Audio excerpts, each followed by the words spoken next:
예, 오늘 본문 말씀 빌립보서 4장 가지고요. 좀 계속 본문을 보고 있는데요. 그만큼 중요한 부분입니다. 바울 선생의 권면, 우리 성도들이 생활을 어떻게 해야 한다고 하는 것, 생활 일종의 성도들의 생활 지침서라고 할 수가 있죠. 이렇게 생활해야 한다고 하는 거예요. 이렇게 권면이라고 하면 되겠습니다. 그래서 4절에는 주옥 같은 말씀 많이 있죠. 주 안에서 항상 기뻐하라. 내가 다시 말하노니 기뻐하라 라고 하는 4절 말씀도 있고요. 또 6절 말씀에 아무것도 염려하지 말고 다만 모든 일에 기도와 간구로 너희 구할 것을 감사함으로 하나님께 아뢰라. 그리고 오늘 본문 말씀, 자, 중요한 것은요, 방문 8절 앞부분에서 끝으로라고 말씀하고 있죠. 끝으로. 그래서 빌립보서는 4장까지 있는 말씀인데요. 4장까지 있는 말씀인데, 끝으로, 마지막으로 이제 부탁하는, 권면하는 그런 내용의 말씀이 되겠습니다. 그래서 8절 처음에 끝으로란 말이 상당히 좀 중요한 부분이 될 것 같고요. 그죠? 무엇이든지 참되고 경건하고 옳고 정결하고 사랑받을 만해야 되고 칭찬받을 만해야 되고 무슨 덕이 있든지 기름이 있든지 이것들을 생각하라. 그래서 불신자들도 하나님 믿지 않는 사람들도 이 생활을 잘하려고 입히잖아요. 하나님 믿지 않는 사람도 정도를 걸려가려고 일피고 또 남에게 욕 안 먹고 좀 온전한 길을 가려가려고 많은 내일을 쓰고 있습니다. 불신자들도 하나님 믿지 않는 사람들도. 그런데 하물며 하나님을 믿는 사람들이야 하나님의 사람들 어디 하겠습니까? 물론 하나님 믿지 않는 사람들이 걸어가는 길하고 우리 성도들이 걸어가는 길하고는 또 하는 차원이 다르죠. 불신자들이 걸어가는 세계, 우리 신자들이, 우리 하나님의 사람들이 걸어가는 세계 많이 차원이 다르기 때문에 다른 맥락에서 다른 관점에서 쳐다볼 수 있다라고 생각해 볼 수 있습니다. 그렇지만 아무리 우리가 그런다 할지라도 도덕과 윤리를 벗어날 수 없는 거 아닙니까? 그렇죠? 믿지 않는 사람들도 도덕과 윤리를 세우고 있는데 믿는다고 해서 믿음의 길을 걸어간다고 해서 도덕과 윤리를 내팽개친다 한다면 그것도 잘못된 것이죠. 그래서 우리 성도들이 어떻게 생활을 해야 된다고 하는 것을 볼 수가 있습니다. 그래서 모든 일에도 비결은 있다라고 하는 것입니다. 다 살아가는 비결이 있잖아요. 그 사람이 1년을 살았던 10년을 살던 또 어떤 일에 부딪혔을 때 그 일을 통해서 우리가 또 다른 거를 얻을 수가 있고 공부할 수 있고 그래서 우리 속담이 이런 속담이 있습니다. 나이가 먹었어도 3살 먹을 어린이한테 배울 건 있다. 그런 말씀들이 많이 있죠. 그러니까 어떤 환경을 통해서 어떠한 일들을 통해서 우리는 어떤 비결을 배워 나가고 있는 것입니다. 그죠? 사람과 1대1 대화 속에서도 또 우리가 이렇게 하면 안 되겠구나. 이런 장점과 단점을 구분할 수가 있는 것이고 그런 것 속에서 공부가 되는 것이고요. 또 건강이라든가 또 성공하고 공부하고 승리하고 행복하고 축복받는 것 이런 건 전부 비결이 있지 않습니까? 예를 들어서 어떤 일을 함에 있어서 뭐가 잘못됐을 때 잘못해가지고 그러면 다음부터는 그런 걸 안 해야 되잖아요. 그죠? 그거 실수해가지고 잘못되시면 또 같은 방법, 같은 것을 선택한다 그러면 이건 잘못된 것이죠, 정말. 그러죠? 한번 뭐가 해가지고 잘못되시면 다시는 또 그렇게 하면 안 되는 것이고요. 그죠? 좋은 쪽, 좋은 방면에 나가야 되는 것이고. 그래서 모든 인간사, 모든 삶에 있어서 비결이 있다고 하는 것입니다. 우리가 공부할 때도 보면은 그 공부의 비결 많이 따지잖아요. 비결. 그래도 참, 저도 학교 다닐 때 공부는 잘 못했습니다만은, 이 공부 못하는 애들 보면은 좀 노력은 많이 하는 애들이 있어요. 어떻게. 노력은 해도 공부 못하는 애들도 있고, 또 어떤 애들은 노력을 하나도 안 한 것 같은데 또 공부를 잘하는 애들이 있어요. 그래서 왜 그런가 그러면 그 공부하는 비결이 있나 봐요. 공부하는 비결. 그래서 딱 공부하는 애들은 그 핵심만 딱딱 짚어가지고 이렇게 공부를 하면 그래서 공부하는 것도 비결도 있고요. 또 성공하는 것도 역시 비결이 있고 회사를 운영하는 데 있어서 그래서 모든 것들이 비결이 있는 것 같습니다. 이렇게 회사를 보면 이 사장이 생각하는 것하고는 또 일반인이 생각하는 차원이 달라요. 회사 운영하는 사람들은 항상 그 사람들 거기에다 머리 쓰고 신경 쓰고 하다 보니까 그쪽으로는 이제 좀 상당히 발달이 된 거죠. 근데 일반인들은 전혀 그런 거 잘 모르죠. 또 그러니까 회사 운영이 나가는 것이고요. 그래서 모든 것들이 비결도 있다라고 하는 것을 생각해 볼 수가 있습니다. 뭐 또 그런 비결 속에 성공하는 것, 또 이런 것도 있겠습니다만, 또 특히 예를 들면 겸손, 인내, 또 용기, 감사, 희생, 또 우리가 십자가 지는 것도 우리가 필요하잖아요. 그죠? 그래서 무슨 말 하냐면은, 우리가 모든 면에 있어서 인생사, 영적인 문제든지, 내적인 문제든지, 외적인 문제, 모든 문제도 있어서 그 환경에 적응할 필요가 있다. 지금 내가 이 말씀을 드리는 것입니다. 그래서 사람은 그 환경에 적응할 수 있어야 되는 것입니다. 적응할 수 있는 필요가 반드시 있는 것이죠.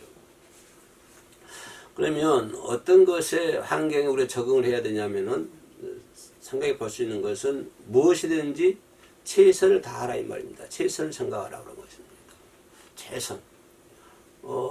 이것은 모든 사람들에게 다 필요한 것 같아요. 모든 사람들에게. 어떻게 사람이 무엇을 어떻게 생각하느냐에 따라서 그 사람의 행동이 달라지거든요.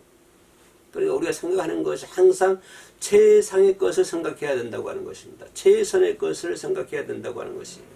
그래서 무엇이든지 최선을 생각하라. 사람이 그 어떤 생각하는 것이 하느냐에 따라서 행동이 달라지기 때문에 네가 최선의 것을 생각하면은 거기에 맞는 행동이 나타나게 되어 있는 거예요. 그죠? 그러니까 이왕이면 우리가 기쁘게, 감사하게, 긍정적으로 생각해야 된다고 하는 것입니다. 좀 어렵더라도, 아이고, 나는 안 돼, 힘들어, 이제 뭐가 어쩌고, 뭐 어쩌고, 이제 환경을 이제 탓을 하고, 이렇게 하다 보면, 그 사람들의 행동도 그것밖에 나오지 않아요. 행동도 그냥 찌리찌리 하는 것처럼 이렇게 행동을. 그러나, 비록 그런 환경이 있다 할지라도 최선의 것, 긍정적인 거, 또 이렇게 좋게, 기쁘게 생각하고, 긍정적인 것을 생각하고, 좋게 생각하면, 비록 똑같은 환경이다 할지라도 이 사람의 행동이 달라진다고 하는 것입니다. 그렇기 때문에 어떠한 일을 하든지 무엇을 하든지 간에 최선의 것을 생각하라 라고 하는 것입니다.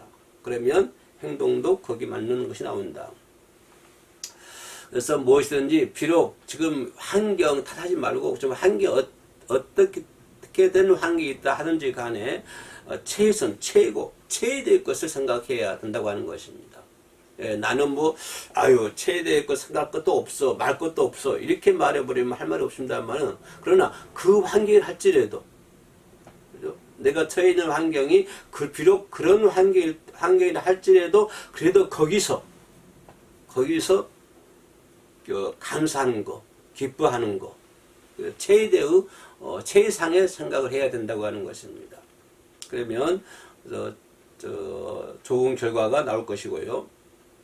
또 오늘 본문 몇 절입니까? 본문에 있는 말씀을 하고 있는데요. 지금 8절에 있는 말씀 하고 있는데 무엇이든지 보고 듣고 배운 대로 행하라. 네. 보고 봤으면 보고 듣고 배운 대로 행해야 되죠. 행함이 없는 믿음은 그 자체가 죽은 믿음이라고 그랬죠. 그죠? 아무리 좋은 믿음을 가졌다 할지라도 표현하지 않는 믿음은 헛것입니다. 표현을 해야 되죠. 행동을 해야 되는 것이죠. 내가 그만큼 알았으면 그만큼 보고 듣고 했으면 거기에 맞는 행동을 해야 된다고 하는 것입니다. 말씀 믿었으면 어떻게 돼요? 내가 하나님 말씀 믿는다. 그럼 믿고 그냥 끝나는 거예요? 아니잖아요. 하나님 말씀 믿었으면은 그걸 그냥 실천을 해야 되죠. 이게 믿음이잖아요. 예. 아무리 좋은 믿음을 갖다 할지라도 표현되지 않는 믿음, 실천하지 않는 믿음은 헛믿음입니다. 헛믿음. 행하는 배운 대로 바르고 행해야 되죠. 우리 일반 성도 하나님 사람들이 바른 행동을 해야 될 거 아니에요. 그렇죠. 바른 행동. 또 생각해 볼 수 있는 것은 바울이 이제 일체의 비계를 배우느라 했는데요. 지금 바울이 비계 배운 걸 얘기하고 있는 거예요. 뭐냐면 무엇이든지 자족하라고 하는 것입니다. 자족하라. 그죠? 사람은 시시 각각 변할 때가 있습니다. 변하는 거예요. 변할 때마다 그때마다 불평하고 시기하고 원망하면 되겠습니까? 그죠? 변할 때마다 불평하고 불만하고 지금 내 환경을 불만 원망하게 되면은 그런 원망으로 가득 차고 있다 한다면 꿈을 이룰 수가 없는 것입니다. 현재의 삶에 만족함을 느껴야 돼요. 자족함을 느껴야 돼요. 그것이 참 중요하지요. 자족함을 느낀다고 하는 것은. 오늘 바울이 자족함 배운다고 그러잖아요. 자족함 배운다고. 그래서 현실에 만족하자. 현실에 자족하자. 그죠? 마지막으로 생각해 볼 수 있는 것이 뭐냐면 할 수 있다는 믿음을 갖자. 나는 할 수 있어. 나는 안 돼. 나는 할 수 없어. 그러면요 정말 못합니다. 나는 어떤 환경이든지 내가 어떤 처지에 있든지 간에 나는 할 수 있어. 이런 믿음을 가지고 있으면요 그냥 그 사람은 정말 그런 것들이 행동 나타나게 되는 것이고요. 그 사람은 성공할 수 있는 삶을 살 수 있는 것입니다. 나이가 먹든 적게 먹었든 나이가 젊은 청년이 할지라도 아이고 나는 할 수 없어. 그런 사람은요 정말 힘듭니다. 부모 속 엄청 썩이는 거예요. 그러나 나이가 있다 할지라도 70이 되고 80이 된다 할지라도 나는 할 수 있어. 그러면 그 사람 건강히 살 수 있는 거예요. 이렇게 한다면 그런 상관없잖아요. 나이가 몇이 상관없고 환경도 상관없고 어떤 환경에 있든지 간에 나는 주 안에서 무엇이든지 할 수 있다고 하는 자부심만 가지고 있으면요 바른 삶을 살 수가 있습니다. 올바른 삶을 살 수가 있는 거예요. 나는 할 수 있어. 그런 긍지만 가지고 있으면 그러면은 올바른 삶을 살 수가 있습니다. 사람에게 두면 안 되잖아. 우리가 사람에게 두고 생각하면 안 되잖아. 우리는 하나님 믿는 사람들이잖아요. 그래 하나님께 두고 하나님 품 안에서 하나님 안에서 예수 그리스도 안에서 우리는 무엇이든지 할 수 있다. 우리의 근원은요 하나님이시잖아요. 그죠? 우리에게 능력 주시는 분도 하나님이시고 우리를 축복하신 분도 하나님이십니다. 하나님이 허락하시면요 모든 걸 할 수 있습니다. 그죠? 나이 먹은 사람들이 죽기 전에 그냥 고생 몇 년 동안 고생하고 죽는 것보다도요, 그죠? 그냥 건강히 신앙생활하고 믿음생활 하다가 그렇게 어느 날 갑자기 하나님 부르시면 가는 게 그게 더 낙이잖아요. 그러니까 무엇이든지 할 수 있다. 그런 자부심을 가지고 할렐루야. 네, 무엇이든지 할 수 있다는 자부심을 가지고요. 그렇게 살면 자족하게 살면 걱정할 거 아무것도 없어요. 그래서 바울이 그거예요. 내가 일체의 비계를 배웠노라. 이런 비계를 배웠노라. 아멘. 기도합시다. 은혜로우신 아버지 하나님 감사합니다. 바울이 일체의 비계를 배웠다 하는 그 말씀의 뜻을 우리가 바로 새길 수 있도록 도와주시옵소서. 이 땅에 사는 동안에 땅을 바라보고 환경을 바라보면 실망과 좌절과 원망할 수밖에 없으나 우리가 항상 고개를 들고 눈을 하나님의 나라에다가 고정을 시키고 살아가면은 무엇이든지 우리의 삶이 우리의 인생이 승리할 줄로 믿습니다. 아버지 하나님 오직 우리 주 예수 그리스도 안에서 십자가 안에서 강건한 삶을 살아갈 수 있도록 도와주옵소서. 예수 이름으로 기도합니다. 아멘. 아멘.